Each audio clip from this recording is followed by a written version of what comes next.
Hi, I'm CJ and I make stuff. I'm recording this as we are just breaking into the new year of 2020, and obviously that means that it's resolution season. For whatever reason, everyone gets really optimistic at the top of the year about their goals and objectives and what they think they'll be able to accomplish throughout the year. And I'm not here to be a downer, but our eyes are almost always bigger than our stomachs. I think there's a couple of reasons for that, but it's really important when you're trying to think of what you're going to accomplish for the year to be realistic. Otherwise, you're just setting yourself up for disappointment, and usually by March. Now, I don't have any resolutions necessarily because I don't generally tend to set objectives in that way, but I do have some pretty massive projects that I've been working on for years at this point. And it's brought to mind the question, do you have what it takes? Do you have what it takes to get it done, to see it through, to get the outcome that you really want from it? And I think that's something that can be a really negative framing when you start looking at it that way. Do you have what it takes is, I think, frequently like a movie villain or antagonist level of sentiment that is really trying to get to the heart of, are you made of the right stuff to actually accomplish what you want to do? And it's usually said with a level of skepticism or disdain. And I don't necessarily think that I am asking myself in that way, but certainly it can become that if you're not careful. So I want to flip that on its head, and I want to turn do you have what it takes into a checklist. Like, are you actually prepared to do the things that you need to do in order to realize these projects and bring them out into the world? Now, those of you that are familiar with my work, and if you've seen some of the work on this YouTube channel, you know that I do animation, I do writing, I do music. I do a lot of different creative avenues for my projects and my output. That said, animation is a much bigger undertaking, especially as just one person. So that's kind of where I'm approaching a lot of this from, because the music I can do pretty consistently. In fact, last year, one of my goals was to release a new song every month. I didn't quite do that because partway through the year I realized that releasing a new song every month was not as important to me as just consistently releasing music that I was proud of. And I did do that. That was a great experiment, and I will continue to do that going forward. But now I really need to focus on, do I have what it takes to deliver on the animation work that I've been building towards for the past 5 years, really. So my situation has changed pretty dramatically in the past couple of weeks. I used to work in tech as a product manager. It was a pretty well-paying job, and I was one of the many, many thousands of people in America that was laid off in what seemed to be a great American restructure for a lot of businesses. And while that kind of sucks, it brings some opportunities with it as well. So do you have what it takes kind of comes in 4 flavors. Do you have the skills? Do you have the time? Do you have the money? And do you have the will or the willpower? The reason I break it up is they're all resources. It's just managing your resources to ensure that you can actually get to the finish line on the project. But it's important to break down each one. First one I'm going to talk about is, do you have the skills? And that's something that I've been working on for a long time. I've been drawing seriously with the goal of being professionally adequate or competent for animation purposes for over a decade now. That was something I decided about halfway through college that I was going to teach myself, and I was going to spend the time to get good at it. The problem is, in animation, there are a ton of different disciplines just within that. There's the animation itself, but there's also storyboarding, there's character design, there's environment design and background painting. There's so much. And so over the decade plus that I've been working on this stuff, it's been a constant checklist of, do I actually have the skills necessary to do every piece of the production pipeline?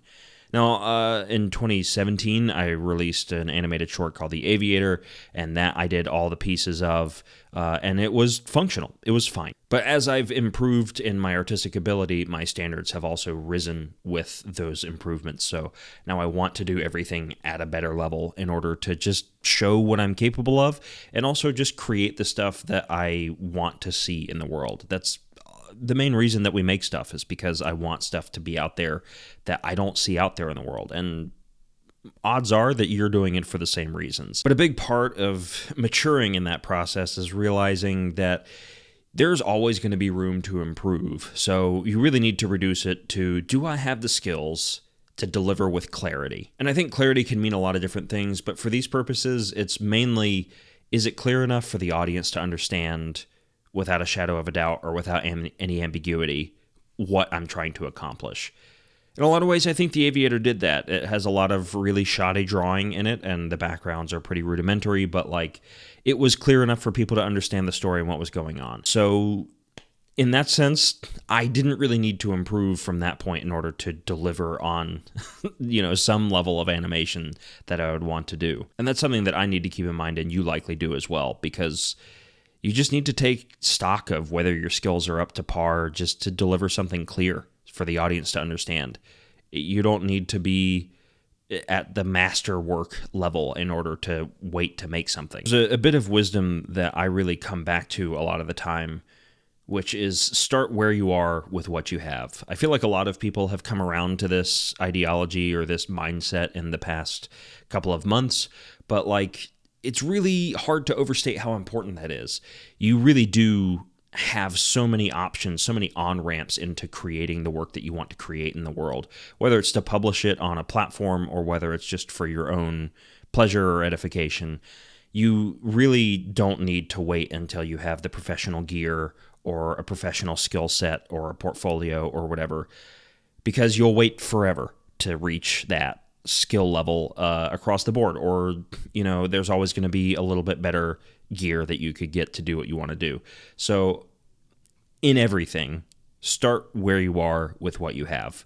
I think you'll really surprise yourself how much you can accomplish within the limitations that you have. And it also just decreases the aspirational aspect and the angst that comes with thinking, if only I had this, I could produce this. It's just a really great way to feel unfulfilled for a really long time. I also want to touch on outcomes. So, I come from a product management background, and outcomes are a really important thing there because I need to tell engineers and whatever what they actually need to accomplish. Like their code could do infinite number of different things, but it needs to accomplish some things very specifically. So what are the outcomes that it actually needs to accomplish, and what are the things that they can ignore? Outcomes are a way for us to measure whether or not we're successful in what we set out to do. I think after the isolation period of the pandemic, a lot of people got in touch with some creative sides, and they decided that they wanted to try and do some things that they had never done before.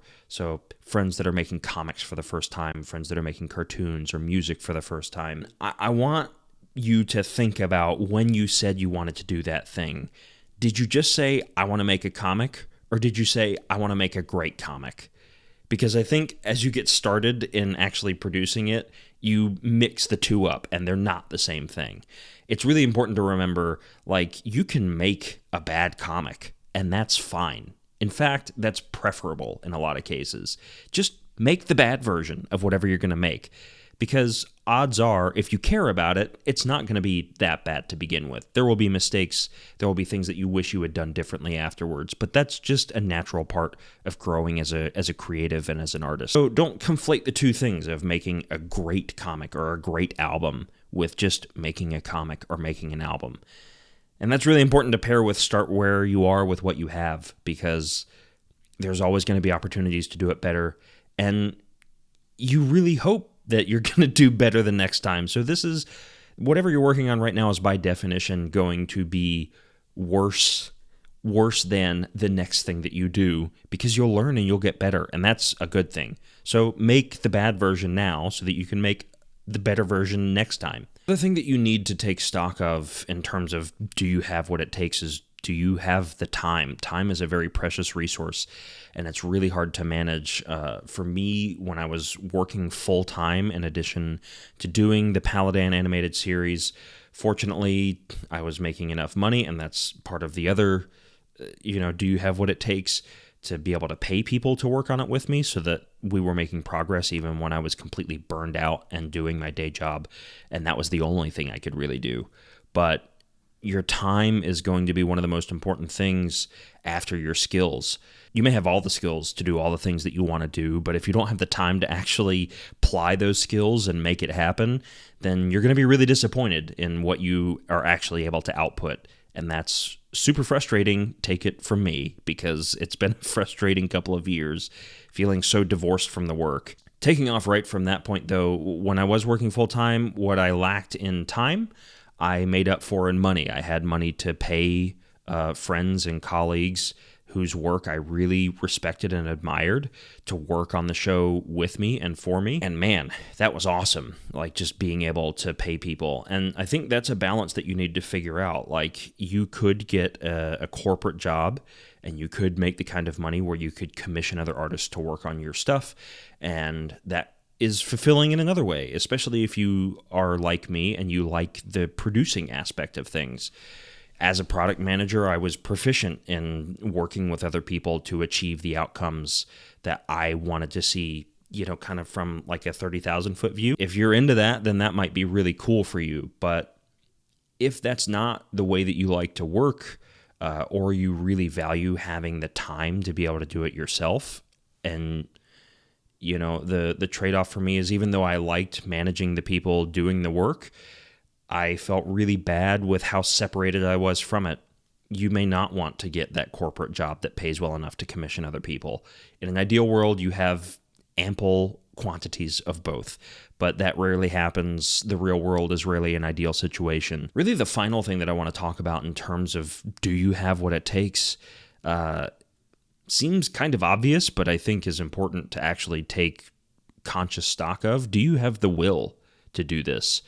I think it's easy enough to think up an idea and think that it would be cool to have it happen, but you don't really embrace the reality of the fact that you are going to have to do it in some way or another. You're going to have to make it happen. If it's not a project you love, the fact of the matter is you're probably going to run out of steam. Your willpower is going to fail you, because you can hold your nose through a lot, but eventually you're going to want to just focus on a project that you really enjoy. For me, with Paladin, it's a project that I'm really passionate about. I'm really proud of all the work that's happened so far. But even that project that I love so much, I get sick of it and I want to work on other projects. And I make time for myself to work on those other projects. I don't abuse my willpower by forcing myself to eat my veggies all the time. I give myself a treat. I let myself work on other things. But man, you have to embrace whether or not you have the will to see it through to completion, especially if the project is huge. And Paladin is huge. So I really hope that you take an active stock of whether or not this is the project you're going to spend your limited time, money, and skills on. I'd love to hear from you. Is there a big project you've got set in your sights right now that you have wanted to do for a long time, or you've been building towards for a long time, or maybe you've started it and you're like me and you're just trying to see it through to the finish line? I would love to hear if that's the position that you're in, because it can be lonely. It can be really isolating. And it can also really wear you down. I'm feeling optimistic. Here we are, top of the new year. For whatever reason, people get optimistic. I feel like there are some pretty cool things in store, and I'm hopeful. And I'm really hoping that you feel optimistic too. With all that said, stay creative, my friends. I'll see you in the next one.